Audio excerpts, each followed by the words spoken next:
All right, chemistry gang, let's talk about Lewis. Let's get into Lewis dot structure. We've already introduced it a little bit, but now we're going to get into an in-depth conversation about it. So remember, this is, and just basically an electronic representation of the valence electrons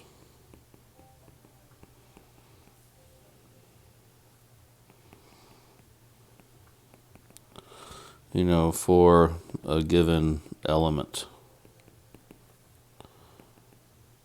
Electrons are shown as dots.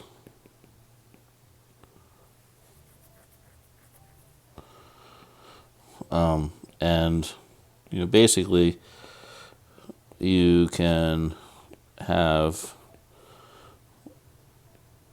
these electrons unpaired,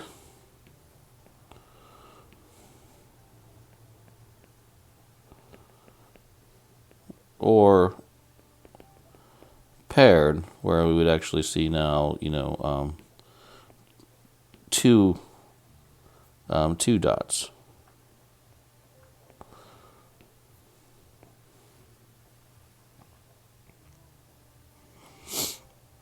So that's the representation that we have, and if we maybe go really general, we could say that we have this idea of X as an element, and basically what we have are different regions to put the valence electrons.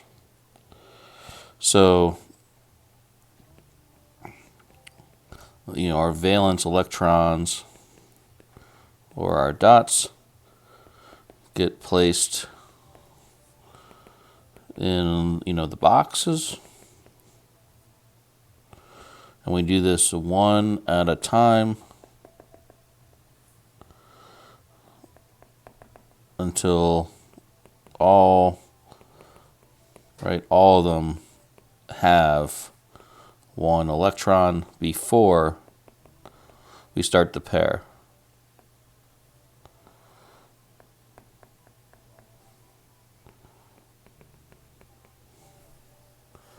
And it doesn't matter what side you go or how you start, but that's the idea. So let's look at this area of the periodic table, right? And look at those valence electrons that we have in terms of our groups 1A, 2A, and then going from 3A all the way to 8A if we want.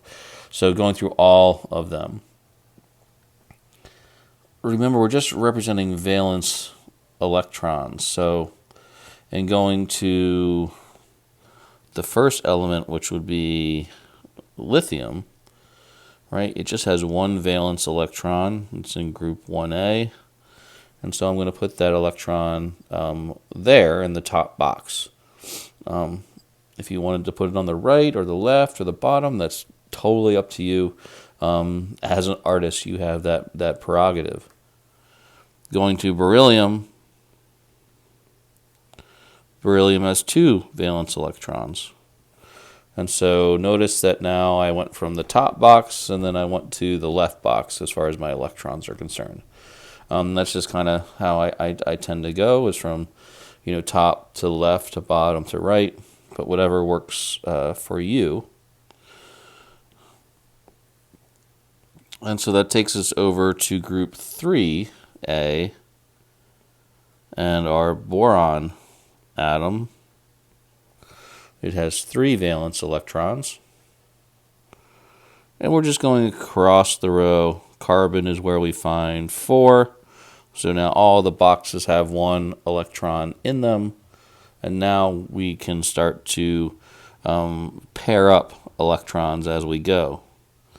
With nitrogen, I don't know, I'm always a habit of just kind of going around in the circle, right? So I didn't pair things up right away. I just made sure that there was one in each one of the boxes unpaired before I then went ahead and started pairing. Go to oxygen with group 6, with 6 valence electrons. And so now we find 2 of those boxes are filled with 2 electrons. And then we have fluorine.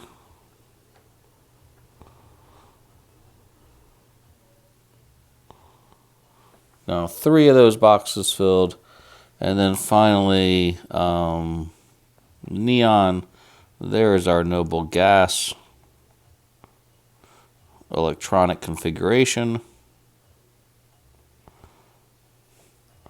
And that is what all of these elements are striving for, right? So that is the octet. And that's where this Lewis octet theory comes from.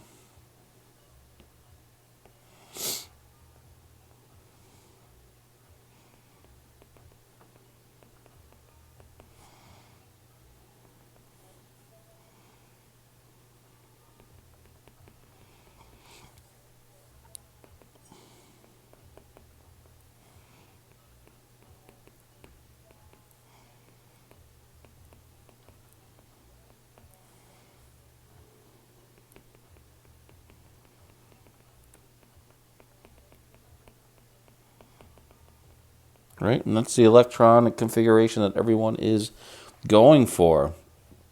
We're trying to get to that idea of the noble gas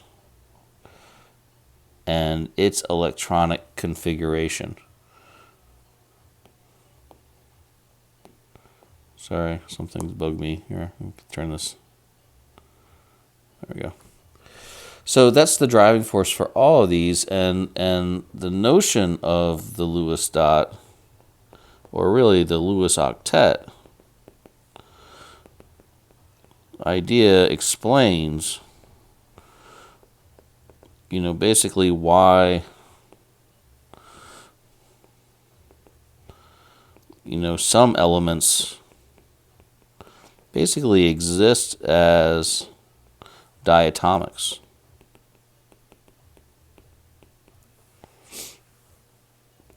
And so this is really kind of based around the natural observation, as far as, the bonds that these things like to make. And so the first, kind of rule that I could always,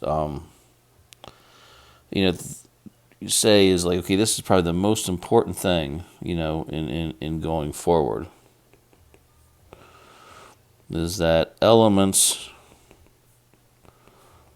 of similar electronegativity, and that's where we're really at here, right? We're talking about non-metal interactions, or non-metals, but elements of similar electronegativity will share their unpaired valence electrons to reach basically that noble gas electronic configuration.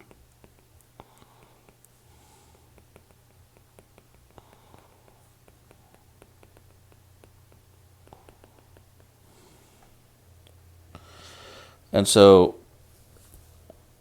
I think the thing to stress here is that we're talking about sharing their unpaired valence electrons, right? I think it's going to help you going forward, and how we can now start to put these elements together with bonding to now actually make molecules, right? And start to create a huge diverse population of molecules and compounds, properties, etc. So let's look back to that idea of the diatomics, and and why some elements exist as diatomic.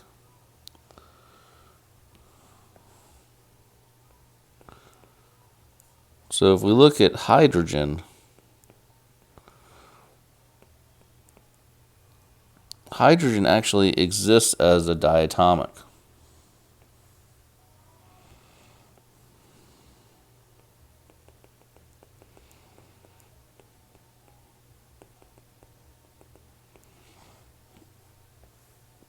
And so we have to be careful with, when we say hydrogen in terms of just nomenclature. Hydrogen is describing something as diatomic. So we would have to say, monoatomic hydrogen, which is what I'm showing you in the next pane here, where we have two hydrogens that are monoatomic. Each one has one valence electron, or each has, one unpaired valence electron. And so we're going to be talking about electrons a lot. So I'm going to be starting to use this e to the -1 a lot more to represent that notion of electron in terms of shorthand. And so we have that sharing of the unpaired electrons to make our diatomic molecule. And we've already talked about this, but just, as a kind of review, right? Each hydrogen now is like helium.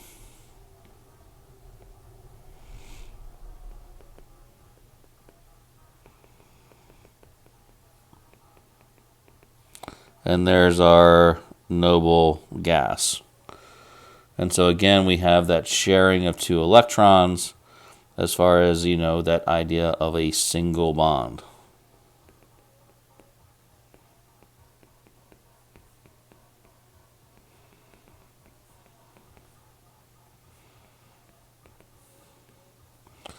Right, and that is what we're seeing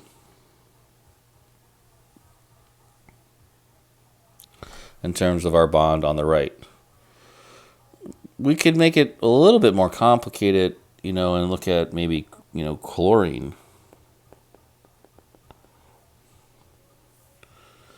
While hydrogen was in that, group 1A, chlorine is in group 7A, right? So hydrogen had that one valence electron. Well, now chlorine has 7.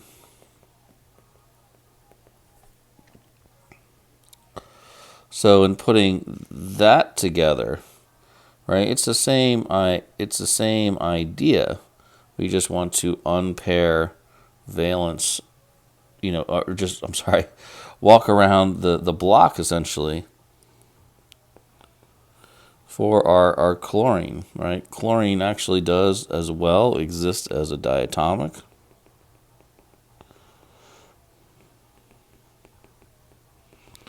For much the same reason that hydrogen does.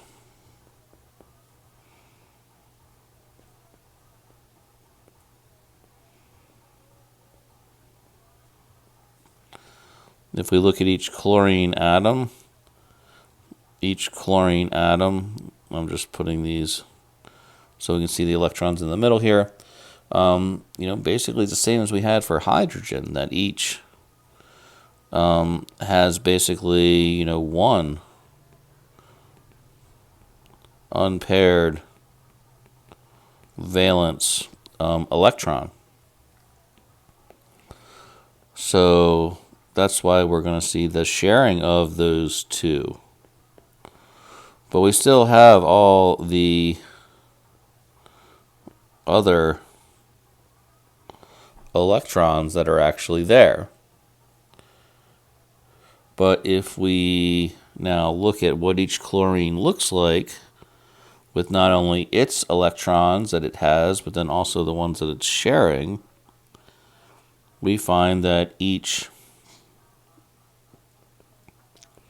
chlorine is basically like neon. Again, there's the noble gas. And that derives us to now representing chlorine like this, where now we're showing that sharing of electrons in between with our single bond.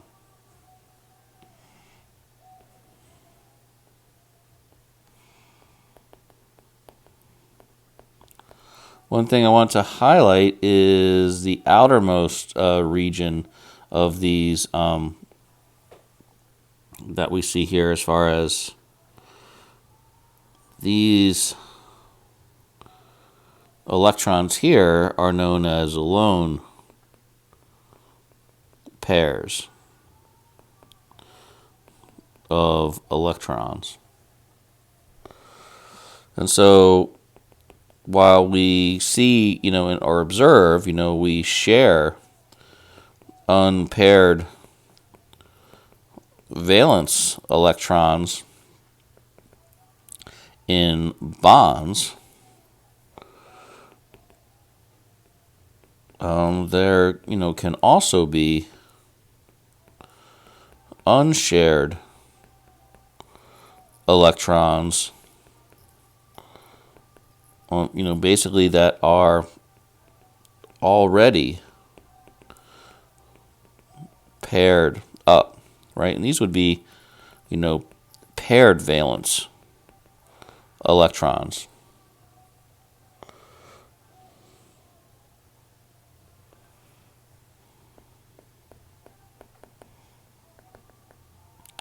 And that's where our idea of lone pairs comes from. So as far as this lone pair of electrons, right, that's what we're looking at above, right? That we have some that are paired and some that are not paired, and we are sharing the ones that are not paired. We'll get more into the idea of lone pairs as we go. So there's chlorine. And we can take it up, extend the bonding system. And again, I know a bit of this is review, to oxygen. Oxygen is in group 6A. So it has 6 valence electrons. It as well exists as that diatomic state. Sorry, I'm being a little bit faster.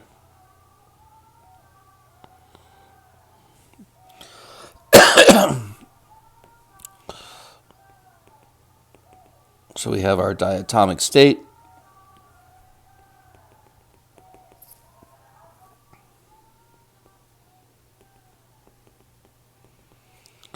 And now we see that, okay, each has 2 unpaired valence electrons.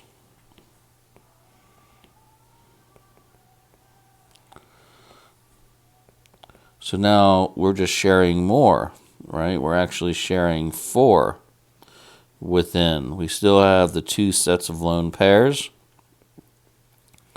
right? We've just been sharing now the total of 4 unpaired valence electrons to now create just another level of bonding. So we still have that notion of each oxygen becoming like a noble gas in terms of its electronic configuration. And so now we have our oxygen diatomic with a double bond.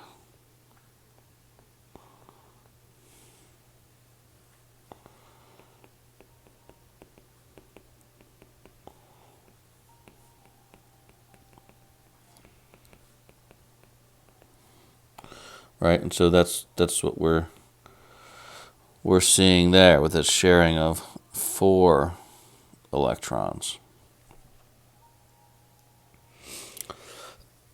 And then we can get to the highest level of our bonding, which is nitrogen. Again, these are all elements that exist as diatomics. And because, it's really because of this idea of sharing of electrons to get to that noble gas electronic configuration, which is important.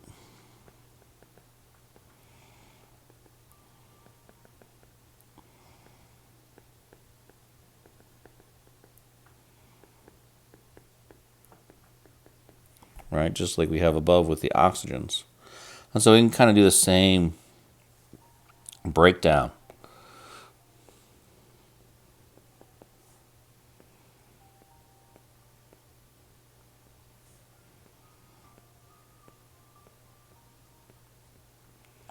So there we have each nitrogen.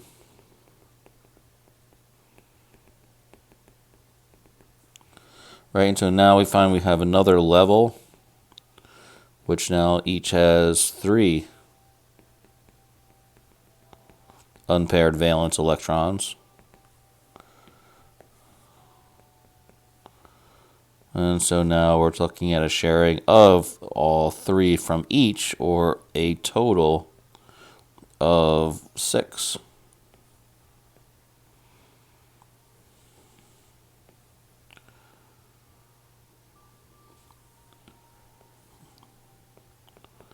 And so now both nitrogen are like, again, neon. But it's all about the noble gas. Right? That octet, like 8 electrons. And then that takes us to our representation of the triple bond with the 3 lines.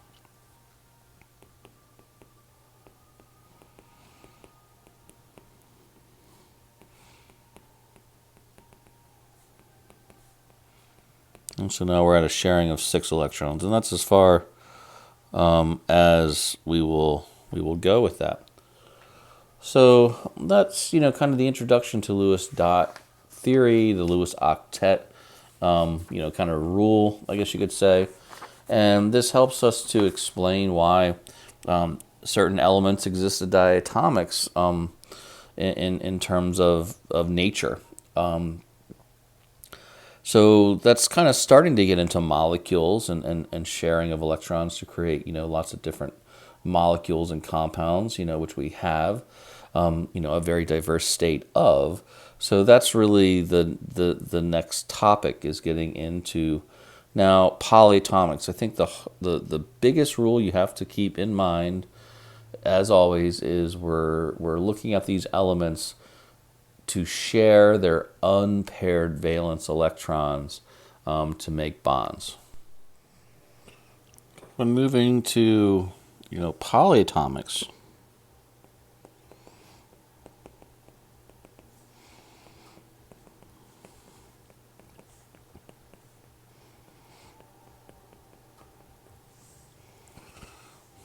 all right, there's a couple I think rules that will help in now putting something together that has not just the same element, right? We were doing diatomics, but each one of the elements was the same.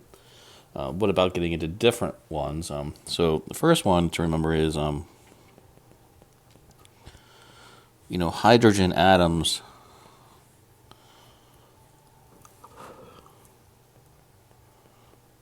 can only share, one valence electron, right? That's because hydrogens, that's all they have is one valence electrons, or one valence electron. So this basically means hydrogen atoms are always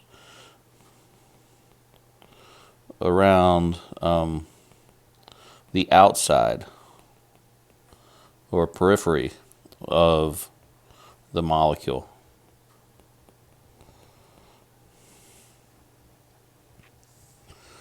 Another rule to help with putting structure together would be looking at fluorine. They're very much like hydrogen in this sense that they can only share, one valence electron. And that's because if we look at fluorine, fluorine has all of its electrons paired as lone pairs, except for one of them. So again, it's very much the same as rule 1. That means that, fluorine atoms are always around the outside.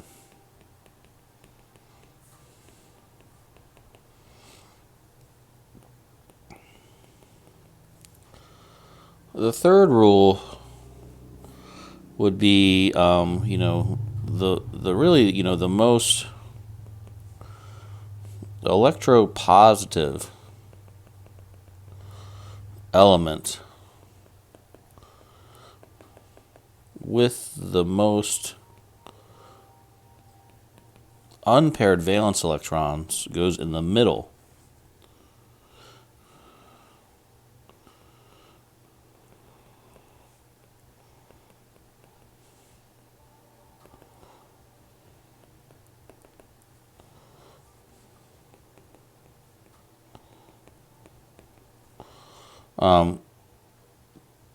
And maybe we should be a little bit more discreet in that definition.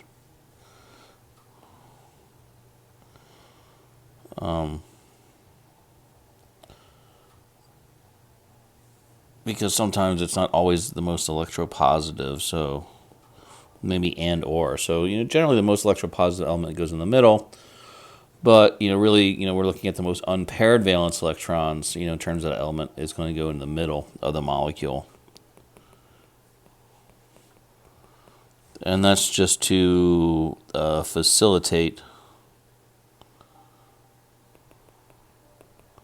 bonding.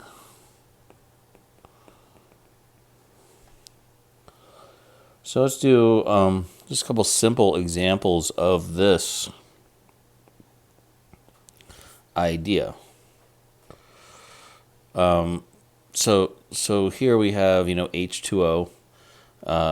If we write each one of the elements down, we have these 3 Lewis dot representations.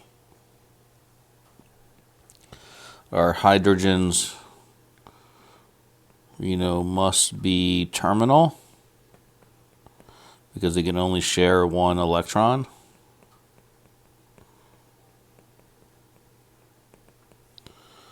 So that means our oxygen must, be in the middle. And since it has, the most unpaired.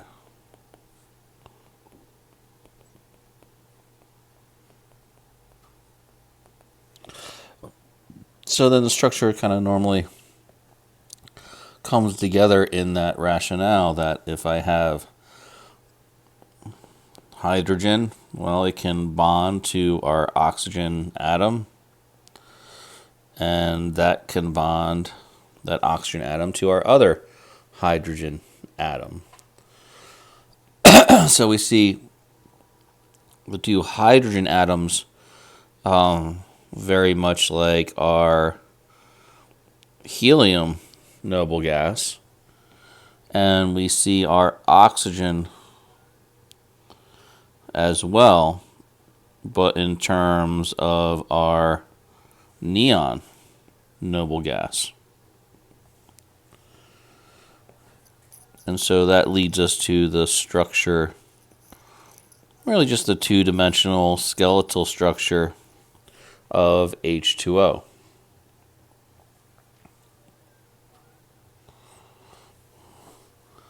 So again, that's the idea. We're looking at that sharing of unpaired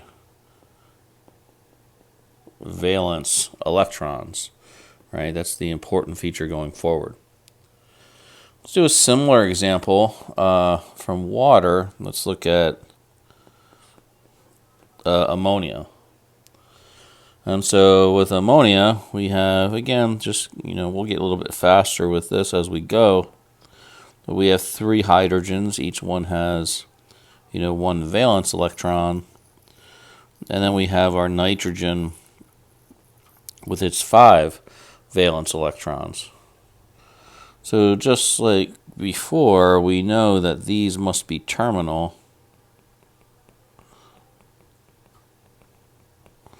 Right, because they can only share, 1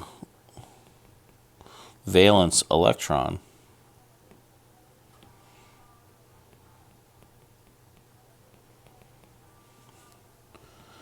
It also means that our nitrogen must be in the middle.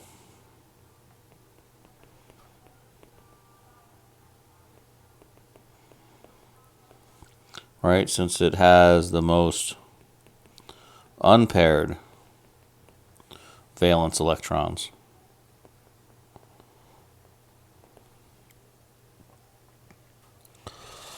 So in putting that together, we then end up with our nitrogen in the middle. It's sharing its 3 unpaired electrons with the 3 individual hydrogen atoms. So again, we have each hydrogen being like helium. And then if we look at our nitrogen, it also has that 8, right? That octet, right? So it is like neon. And so again, we're sharing unpaired valence electrons to do that particular process. And so that generates our structure for ammonia.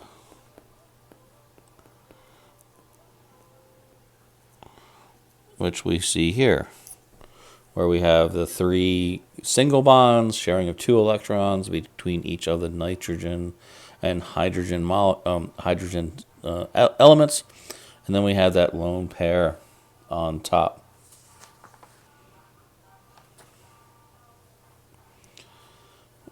It can get even more complicated in terms of this notion. Just to use one more example.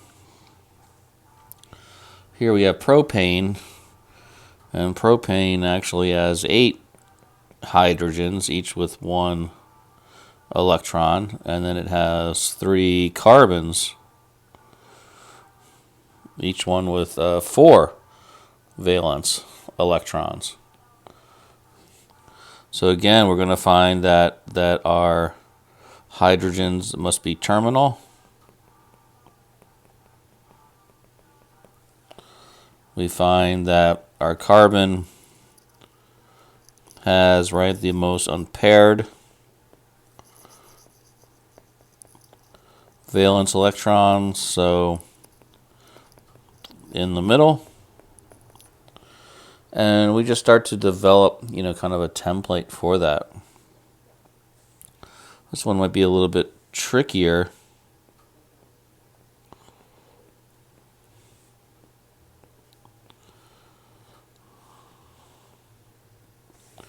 And putting the carbons in the middle, right, we would have something that looks like this, where we have, carbon line in a chain here. And if we look at how many slots we have, about, we have 8 unpaired valence electrons, which, goes with the hydrogen atoms. So that allows us to put together, this Lewis dot structure.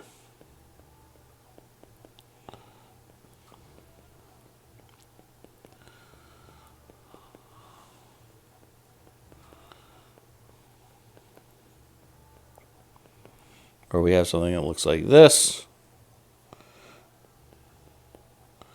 And then more simplistically, with our single bond representation, we end up for this type of Lewis dot structure or skeletal structure for propane. You know, each hydrogen is still the same. Each one looks just like helium. And if we look at every carbon, I'm just going to pick the one in the middle, right? We have that neon gas noble configuration as well. So again, that comes from the sharing of unpaired valence electrons.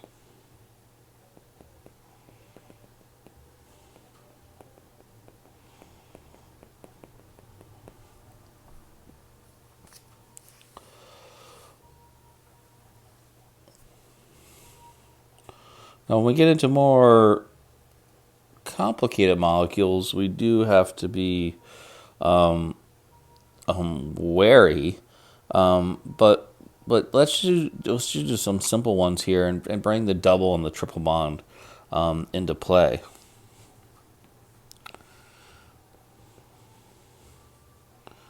Let's look at carbon dioxide. Carbon dioxide has, your carbon atom, and now we have 2 oxygens, each one with 6 unpaired valence electrons. So now just getting out of the hydrogen motif, right? All these examples had hydrogen. Now I just break out of that a little bit. So here we find that the carbon is the most electropositive, and has the most unpaired valence electrons. So this goes basically in the middle of the molecule.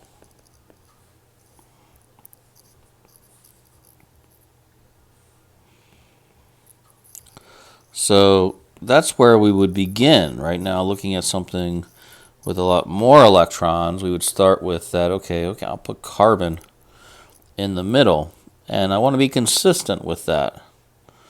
Meaning that, okay, I'll pair with one of the oxygens, and notice that, it doesn't have a complete octet yet, and we'll pair it with the other oxygen. And so that's our step 1, right? In that we have, okay, we start to build the molecule. And I just start to do that by building connections. And so now I have, a single bond between each of the oxygens and the central carbon atom. And then if we look, we have the ability to pair even more. That I have now these 2 left to pair up, and so now that helps me to develop, maybe the second version of this molecule in a Lewis dot sense, where I have my oxygen on the left, now sharing 4 electrons between it and the carbon, and the same goes with the oxygen on the right, and it sharing its total of 4 electrons between that carbon and oxygen atom. And that's where we find that we have now satisfied our octet. Our oxygen atoms just look like neon in terms of their octet, or 8 electrons. And if we look at our carbon atom in the middle,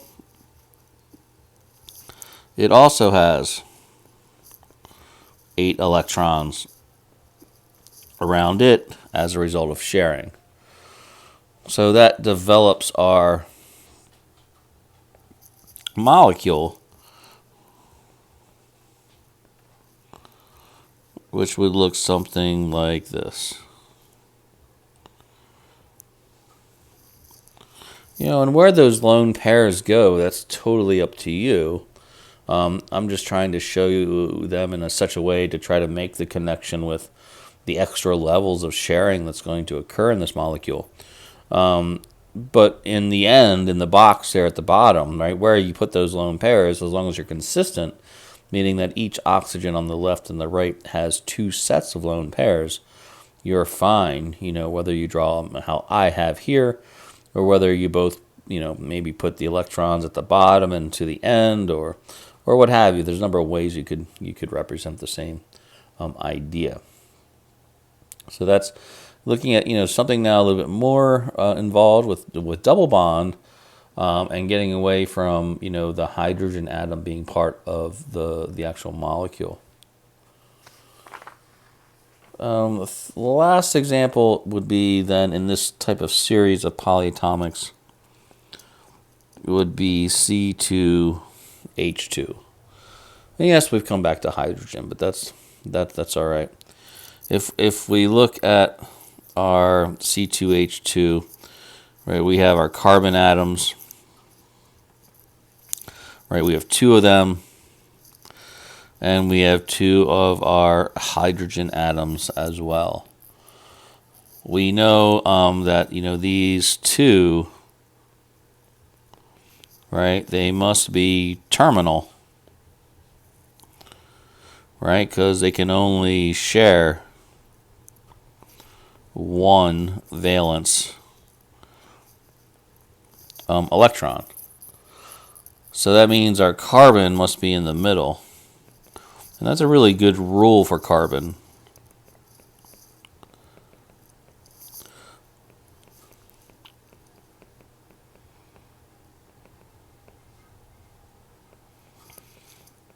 We tend to see that with organic molecules, carbon being in the middle quite often.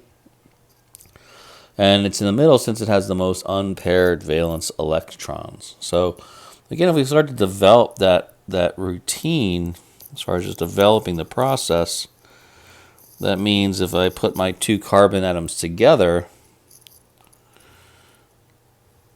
I might end up with something that looks like this. And if I put my hydrogen terminal, like we see now, well then that means I have two sets left to try to pair up as far as my unpaired valence electrons. And so that allows me to then develop this now for the Lewis dot structure. If we look at each hydrogen atom, right, those are both like helium. And if we look at each carbon atom, they're both identical in terms of how many electrons they have. Right, they both have 8. And so again, the Lewis octet theory, they both have 8 valence electrons now around, and that develops our structure for this molecule, which is known as acetylene. And since we have that sharing of now 6 electrons between the two carbon atoms, is why we now have that triple bond. So, still somewhat simplistic, but getting a little bit more complicated, right, as far as these different levels of double bonds and triple bonds. Now we're ready to take it to, the upper level, as far as maybe looking at molecules with actual charge.